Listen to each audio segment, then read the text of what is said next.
What's up everybody, Zach Cascagoon Miniatures here, back with another video tutorial, and this time we're taking a look at Mortarion, Primarch of the Death Guard. So, I want to talk about real quick some of the things I changed about the model. I did not paint the base. I'll be doing a separate video for the base, going to do something custom. I did remove all the Nurglings and the guys that were flying and holding the little balls at the end. I got rid of those guys. I just simply took the ball that they came with and attached that to the end of the chain. I did not paint any of the smoke that was optional. Just kind of tried to keep the model as grim dark as possible. I thought all that kind of stuff was a little bit cartoony, so we stayed away from it. So to start this paint job off, we're going in with the black Stynel res. After that, we're going to be doing some pre-highlighting, and we're using the white Stynel res for this. Just going to be working in some of the fades on these wings. Make sure you keep a nice transition into a black or a gray, and just, you know, pop some of the places where you want the highlights, like on the shoulder pads, top of the head. And we did keep the things that turn into white, like a wispy smoke down at the bottom of the model, where his cloak turns into that smoke. That is hit with pretty hard white and faded up into like a more gray when it starts to meet his regular cloak. So once we get done with the under highlight, this is kind of what we're looking like. We've got a good mixture of high whites, grayed out tones, and some black left in there. So it was our first base color. It's going to be Screaming Skull. Going to be real careful to put this on and preserve some of those under highlighting that we had. So we want to transition from Screaming Skull into like the gray and the black. We don't want to paint this super clean, very opaque Screaming Skull. We want to leave some of the transitional work that we've already done showing. So once we've got the base color down on the armor, we're going to come back with the Ulthion Gray, and we're going to start popping highlights. Going to hit both the knees, work the center line down the arms, like the center of the shoulder pad, and work that down the arm.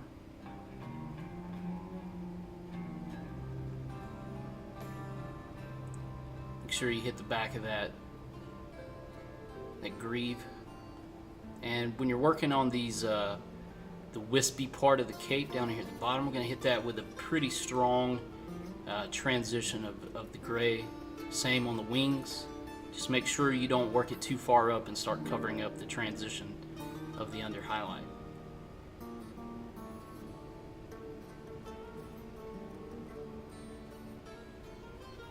Okay, so to base out the cloak, we're going to be using Nurgling Green.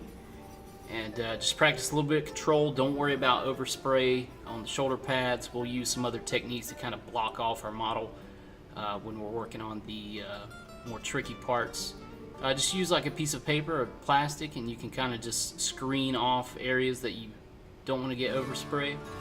And just while you're working this, you want to keep in mind that one, you're trying to avoid overspray, and two, you're trying to work a good fade down into the white part of the cloak, because we're going to be leaving a good part of this white, and we want a strong transition into that. So keep that in mind when you're working this green on there.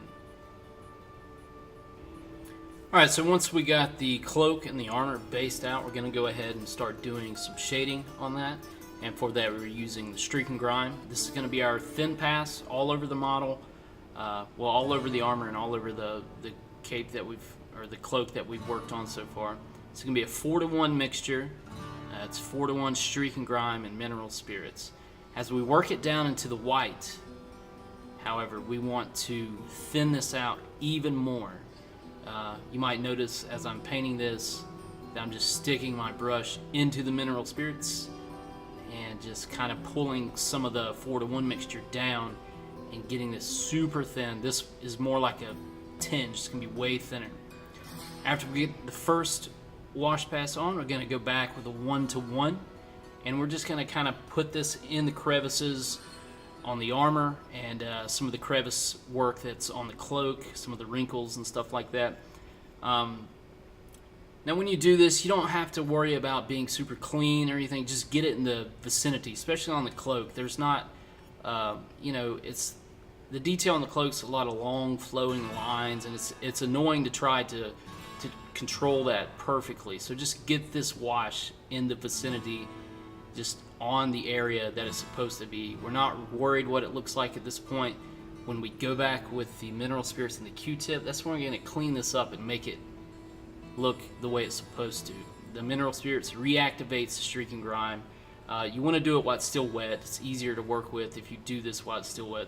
I go straight to it. I don't let it sit for 5-10 minutes, but it just cleans up the model so nicely. It's a very easy way to wash, and it's to me, it's the perfect wash technique. You have 100% control, and as you can see here on the armor, and you can see how sloppy the wash is on the cloak here. And once you start using the mineral spirits and the Q-tip, this is where you clean it up. This is where it starts to look good. So we're not worried about what it looks like before this step. Just get it where it's supposed to go, and then this is where you really start to make it look the way you want.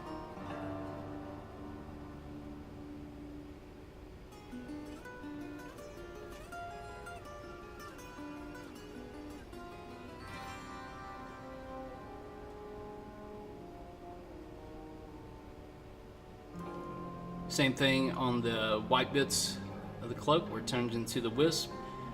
This is going to kind of clean up. Even though what we put there was thin, we still want to clean off the raised areas, and this is going to give us that really nice tinged dirty white. You know, it's not super gross, but it's just a nice effect. Alright, so once we get the washes done on the armor and the cloak, we're going to come in and we're going to start basing out a little bit more of the model. And I'm just going to do all the metal bits that are connected to the armor and the cloak at this point. So this is going to be lead belcher, and we're just going to hit all the metal, chainmail, the balls, and chains, all the metal work on his armor. And then after we get done with that, we're going to come back in and start working on the rust pass on the armor. So this is the rise of rust. We're going to be, per usual, pretty heavy with this. You want to get this on the armor and the metal. I tend to work both at the same time. Just make sure that you're a little more controlled when you're working on the armor. You want that in the crevices and where rust would naturally be. But I did this pretty heavily on the metal bits. I wanted the metal bits to be fairly rusted out and pitted looking, so went pretty heavy with this on there and practice some control on the armor. As you can see on these chains, super heavy at the tops. Work it out thinner as you get down the chain and onto the ball. And you can work a little bit of that rise of rust onto the cloak. Not too much. And then also make sure you get it on the transition from the cloak to the chainmail. And then once you got your rise of rust on where you want it to go, we're going to go back over with a 1-to-1 mineral spirits and rust streaks. And we're basically going to cover everything that we did with the rise of rust. Gets a layer of the rust streaks. And you don't have to worry about how clean this is. Just get it where it's supposed to go, because it's not going to look the way you want it until you go back with the mineral spirits and the Q-tip and clean it up.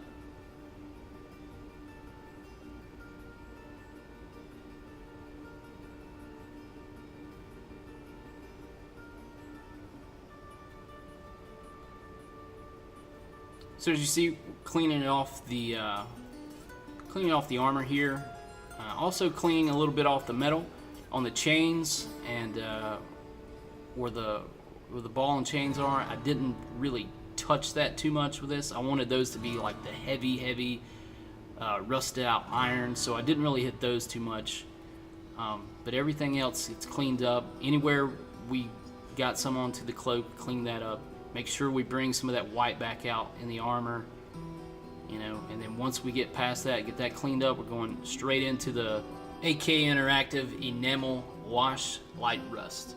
And we're just going to be doing a little bit of work with this, mainly on the ball and chain. It's going to be doing some streaking down the cloak near the chainmail, where it kind of gets onto the cloak. And we did a little bit on the armor, but I kind of wanted to reserve that for the crusted rust deposits.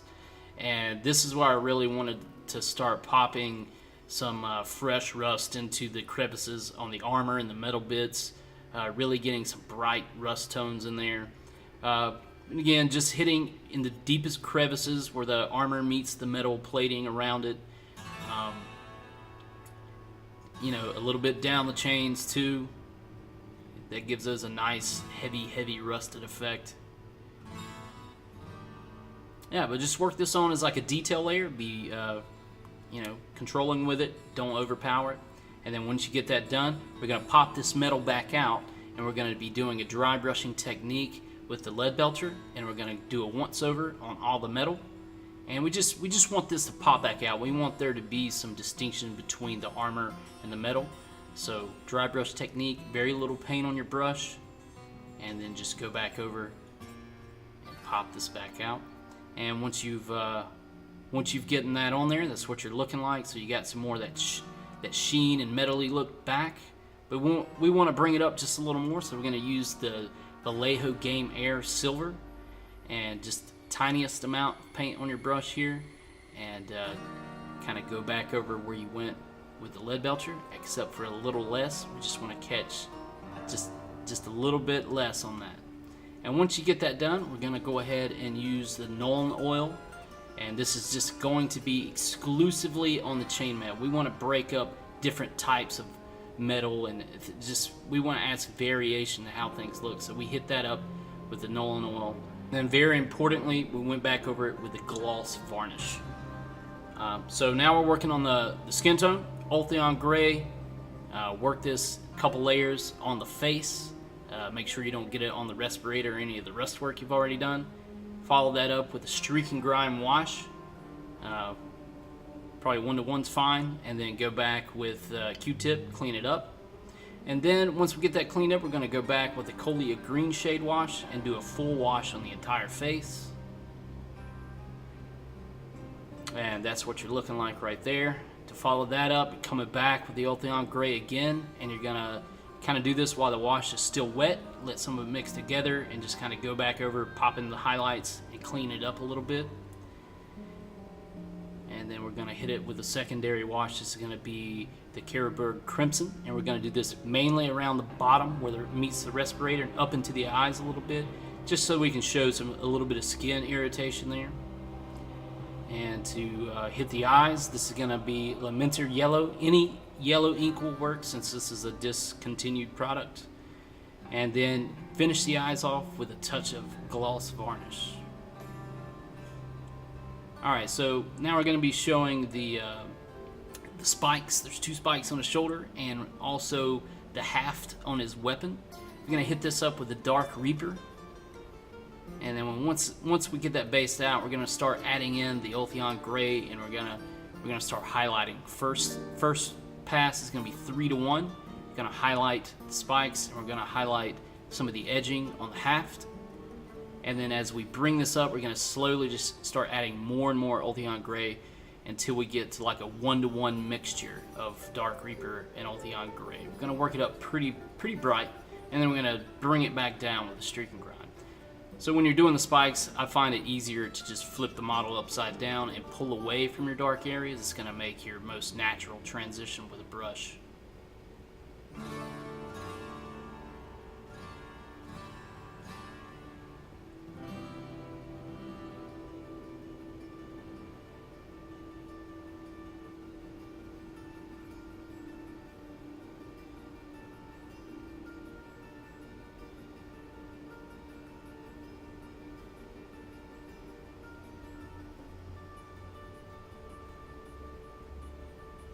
So as you can see, we worked this up pretty bright.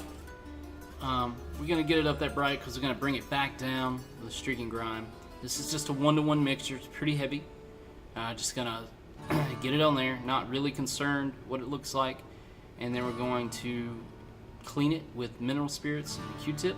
And this is where you want to control and kind of bring it off your brightest highlights and once you get done, this is going to kind of look like just an old, decrepit, dirty, grimy, bone-like material.